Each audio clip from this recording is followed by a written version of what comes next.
In the last episode of Town Hall 11 Free to Play, we explored the top 5 ways to get free gems from the game. Today, let's knock out a proper Pekka, Bowlers, and Bats attack strategy guide. What's going on, guys? My name is Joe, and welcome back for episode 90 of the Town Hall 11 Free-to-Play series. Now, here's what's interesting about being at Town Hall 11 for about 90 episodes, or 139 days, is that we've already covered about 10 or 11 different 3-star attack strategies. We've talked about the hybrid, the Zapquake hybrid, the Zapquake Lalo, the Zapquake Dragons. It never ends with the lightning spell. It's one of the most popular spells in the game as of today's date. This is always subject to change, guys. You cannot get stuck on one strategy and feel like it's going to be the one that carries you throughout the game. You got to have a little bit more in your toolbox than that, because in my experience over the last 7 years is that when a spell becomes a little too popular, it does catch a nerf, and then you're forced to change your armies. So today we're going to talk about the Pekka BoBat attack strategy. And so we have not made an official guide on the Pekka BoBat in probably about a year, but it's just as useful as it was about a year ago. And so the army that we're going to be using in this particular replay is the 4 Pekkas, the 11 Bowlers, and it looks like 6 bat spells. So we're going to go ahead and break this attack down. That way you understand the mechanics of the attack and why it's so powerful.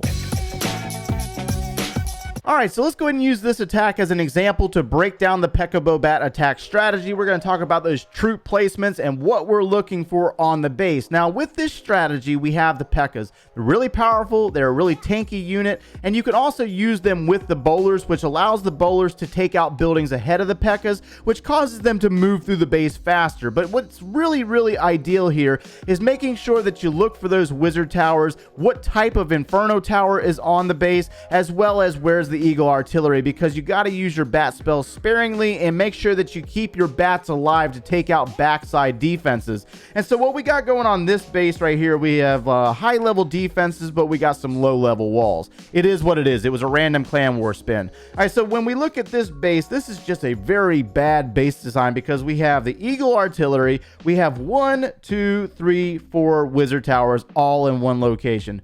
Perfect entry point right here. This is where we want to bring our Pekkas and Bowlers in. That way we can move them to the center of the base and then bring our bats in from the flank to protect the troops that are in the center of the base. So how does this look? We're going to start out by dropping a queen on the right side of the base, and we're going to do a slight queen walk. You don't have to do the queen walk, but the queen, you can normally direct her in certain areas based on your play style and how well you understand the queen walk. We also have a Pekka and Wizards drop to the flank of her to eliminate these buildings right here. Now, down on the bottom side of the base, we're going to place our Barbarian King. That way he can clear out these buildings right here. And we're doing basic funneling to make sure that all of our Pekkas go inside the base. So this is what it looks like. And then we have our Wall Wrecker opening up the compartment right here. That way our troops go directly into this zone right here where we have our Wizard Towers and our Eagle Artillery. So there goes our Wall Wrecker. And we're going to let that work for a second. The queen's following the Wall Wrecker. We got the king working, and he's looking pretty good over there.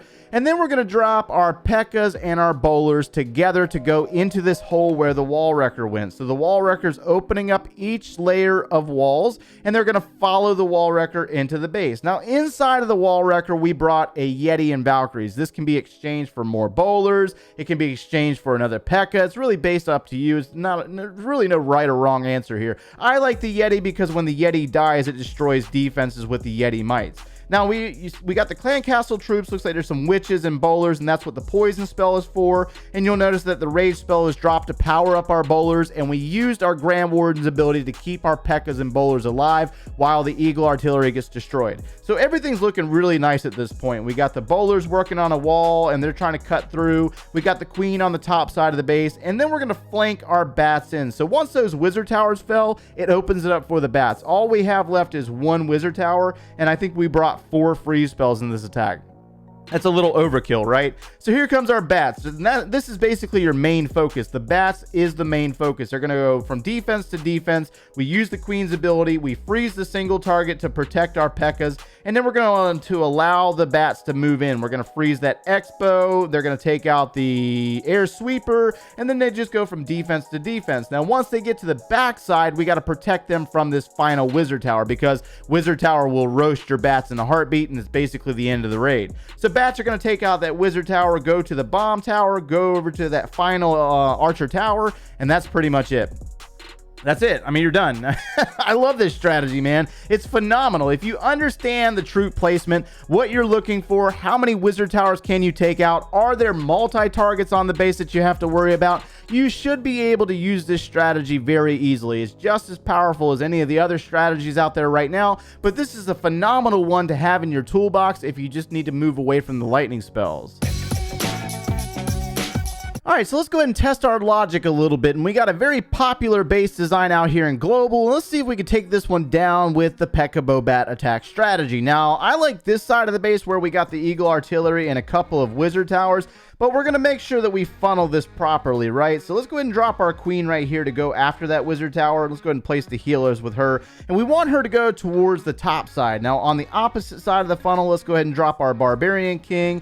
And I think we can go ahead and place a minion up here to start setting the funnel. Now, we also have a wall wrecker that we can use right here. And we can also drop a Pekka or two with a few wizards to help out with the clearance of buildings up there. Looks like we do have some clan castle troops, and we can use a freeze spell to freeze these defenses and give our troops some time to work. Let's go ahead and drop some Pekkas and drop some bowlers, as well as our Grand Warden, and let's see where everything goes. All right, so everything's moving down towards the center of the base where we want them to go based on our funneling. Let's drop a rage spell, and hopefully our bowlers go inside the base. Queen's working on the Eagle Artillery. Bowlers are in there working, and we can use the Grand Warden's ability to protect our troops in the center of this base. And I think we can come in from the flank with our bats, right? So let's go ahead and bring our bats from up here, actually. Let's drop them right there. And they're going to come around the base. Now, we got a couple of wizard towers that we need to protect our bats against, right? So let's go ahead and freeze this one right here, even though the Barbarian King was there. And it looks like the bats are going to go after, looks like the hidden Teslas, and they're going to work down towards an air defense. And we still got two freeze spells, and the Archer Queen just took out the final wizard tower.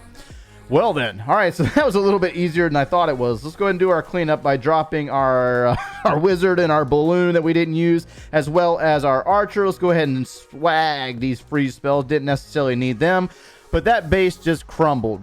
We're going to need to find a better one than that one, huh? So that last attack took like 2 minutes to destroy the base, man. That was absolutely ridiculous. Now, there are not a lot of good bases out here in Global, man. This is about as close as I could get in Masters League, and they have the multi-target. So I wanted to show you an example with the multi-targets in action. And so we're going to start out on this base with, I guess we could do our king right here, and we can try to come through the top side or this portion right here with our wall wrecker. So we're going to bring that king in. Let's go ahead and place a wizard to help him out. And then let's go ahead and drop a Pekka over here. And you can always change your army. You don't always have to bring exactly what I'm using. You can drop a few Pekkas or add a few Pekkas. It's really up to you. I like to bring about 4, but 3 is about the minimum of what I would bring. So that king's caught on the wall right there. Let's go ahead and drop our queen right here. She's going to take some damage. We can drop our balloon as well as our healers, and they should go with her. And then we're going to drop the wall wrecker. Let's do the wall wrecker right there. And then we're going to replace, actually, let's use the king's ability to destroy these buildings over in that compartment. And then we can drop our Pekkas, bowlers, and then followed up with the Grand Warden. I got 3 more bowlers. There we go. And drop the Grand Warden. All right, so we got the multi-targets this time around instead of the single targets. And the wall wrecker's leading the way. Queen, get rid of that clan castle. There were no clan castle troops. Let's go ahead and drop our rage spell right here. And then we're going to wait for the barrage from the Eagle Artillery and then use the Grand Warden's ability right there. And then our troops are going to take out the first multi-target. The bowlers are going to get a nice bounce in the center of this base. The Eagle Artillery is going to fall, and we're looking very, very nice. Let's go ahead and flank in with our bats from up here to help that queen out. Use her ability, and here comes our bats from the top side. The main focus here is that wizard tower. Let's go ahead and freeze that. Allow the bats to take out the wizard tower. Let's go ahead and drop another freeze right there. And then our bats are going to destroy the archer tower, and they're going to work their way down towards the bottom side of the base. So again, very poor base design, but you'll notice that you understand the full concept of this attack, I believe. I mean, it's not really that hard to do, but it just just take some practice and you'll start seeing all the things that we're seeing in this video. So let's go ahead and drop that wizard tower or wizard to take out that army camp, as well as that archer, and then the bats and the bowlers are going to finish it up. And because we helped that queen up there on the top side, she's going to assist with the final defenses, or the final buildings, not defenses. Man, this base just fell apart. I mean, I don't even know what the time was on that one, but this army is absolutely phenomenal. But hopefully you understand the concept of it. Well then, those attacks went a little bit faster than initially planned, but it shows you how powerful this army can be if you understand the full concept of the attack. You got to understand where to place those troops in the correct sequence, as well as where to enter in on the base, where to drop those bat spells. This all comes with practice and experience with the army, guys. Now, you'll notice that we have been working on this particular account for like the last 5 months as a Town Hall 11, and we've done a ton of farming, guys. A ton of farming. We've already maxed out our walls. We did a trophy push recently and went all the way to Legends League just to pass the time, to give us something different to do. And now we're starting to work our way back into Clan War, and we're starting to do more and more Clan War to pass the time, change things up, you know what I mean? And it's just getting a little overwhelming and a little boring. I get it, guys. I totally understand. So we will more than likely use the Pekka BoBat again in this war and see how it turns out based on the bases that we got to face off against. But this also links into our question of the day. So we got a tweet here from Data that says, "Hey Joe, I am a month and a half away from maxing out Town Hall 11, but I am kind of bored now. I have alternates, a free to play and a rush Town Hall 13. This almost sounds like my accounts, right? Oh my gosh. I literally watched your video on how to deal with burnouts, but still don't get the needed answer." All right, so I selected that question because this could be a problem for a lot of you guys out there, not just this player right here, but also myself included and you guys. I need you to understand that I keep coming back daily because I love this game, but I also love trying to help you guys out as well. I get nothing by playing the free-to-play account. I mean, I really don't, because I know that the gold pass will speed things up a little bit and I don't have to wait as long, and it can get a little boring playing free-to-play. I totally get it. Now, to answer his question, I did ask a few additional questions regarding his clan situation, checking the social aspect of the game for him, because a lot of times with players, if you don't have a large clan to communicate with, friendly challenge with, do clan war with, it's understandable that you're going to get burnout and bored. He said that he was in a very active clan. They did a lot of clan war, they did a lot of friendly challenges. So it's one of two things needs to happen here. He either needs to go ahead and move into Town Hall 12 to change up the game for him, or he just needs to take a few days